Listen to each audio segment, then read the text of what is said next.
Hey, hello everybody. We're back. I want to say we. Ted and I have had some discussions about this topic we want to bring out. It's one that we don't think a lot of the other channels actually have said anything about. But through the aging process of getting a little bit younger while actually getting older, we've discovered a few things that are important to us that we think will be important to you. So today's topic is basically 5 things that we'd like everybody to think about before or when you pick an area that you decide to go snowboarding at, or that you decide to teach your friends at, your children, your wife, your girlfriend, whatever the case may be. It's about you and about other people, and it's about safety. So number one thing is that areas also basically overall have chairs, older chairs, that were designed, and chairs originally were designed for skiers without taking into the account that snowboarders one day would be using them. So what I'm talking about is old riblet chairs, doubles, triples, and things of that nature. Probably from some of them are old from the 50s and the 60s, 70s. Bear in mind, these offloads and designs were for skiers, not considering snowboarders.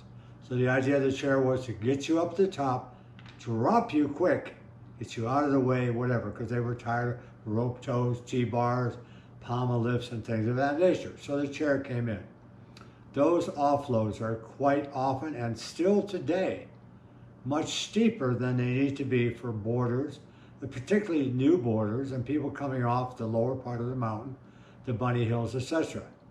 You don't know what to expect, because there's no comparison in the offloads or the loads. It's not as gentle, it's not as slow, so you may have to ask for a slow by signaling down. You do have a problem there too, which I'll talk about in a minute, but the offloads are generally steep. You don't know how many people will be standing in front of you. You don't know how much space you have to do your run out if you need to gain balance. And generally, stepping up on one foot, where the fulcrum is dropping out from under you, the other foot's not even on the board yet. More boarders fall offloading chairs on these situations than anywhere else on the runs. So number 2, again, they were more steep and quick to have to make a turn. Maybe before you run into a wall. Went up to Red Mountain, I think it was, or yeah, it was Red Mountain, and a lot of the drops coming off of the chairs there were very quick, very sudden, into a very narrow cat track running right to left as you went down the ramp straight ahead. Quick motions. So if you haven't practiced your one-footed drills, riding, stepping on, and controlling and steering that board, you can find yourself in trouble. 3, no one really considers that boards only have one edge to work on once you stand up. Again, it goes back to skiers. 2 feet, 2 edges, no problem. Put them out. Balance left and right, no problem. Go straight ahead. Snowboarder, sideways. Tip, fall over the heel. Tip, fall over the toe. It's a whole different world. So that one edge that we have in a flat board creates issues. Also, early in the day, the offloads can be smoother.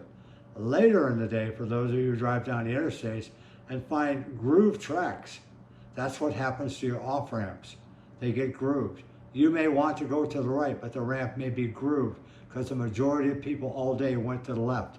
That is going to cause you to hang in there. It's not exactly rider friendly, all right? Number 4, and it's an issue too. Many lifties who are on the top offload sections are a little tired. They've come off a long session of loading from the bottom, and they think that by going to the top, it's their break time. They see you coming up, they don't even turn their head to see if you've made the ramp successfully. They don't necessarily pay attention to your signal for slow. So at that point in time, you feel endangered. You haven't got the slow signal, you haven't got the response of a decelerating chair.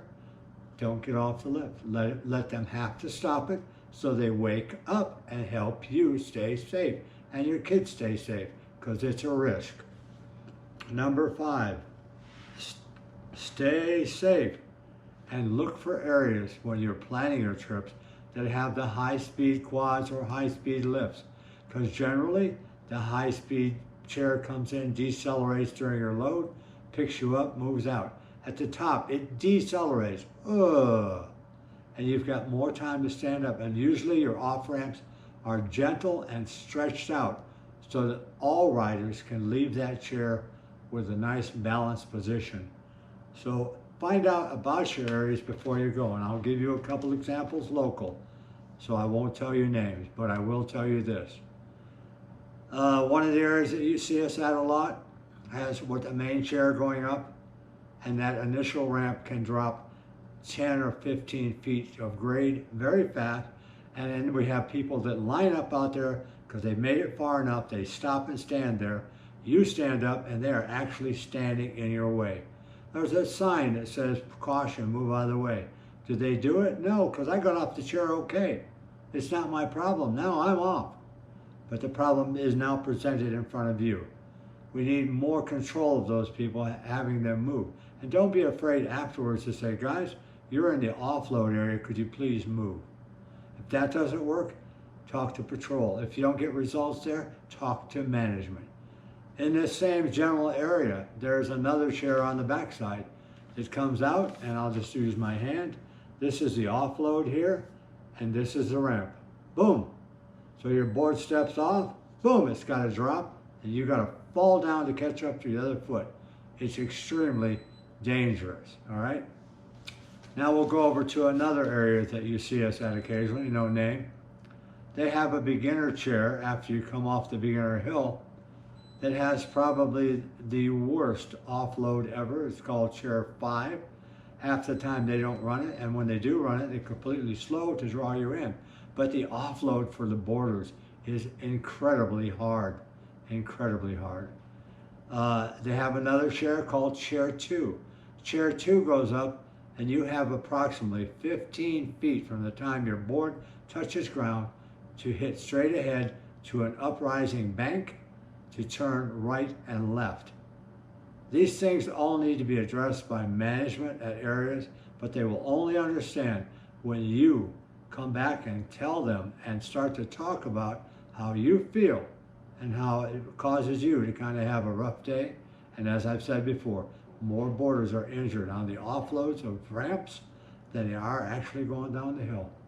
So think about it. Have a nice day. Hope you guys will watch this. Tell your friends about it.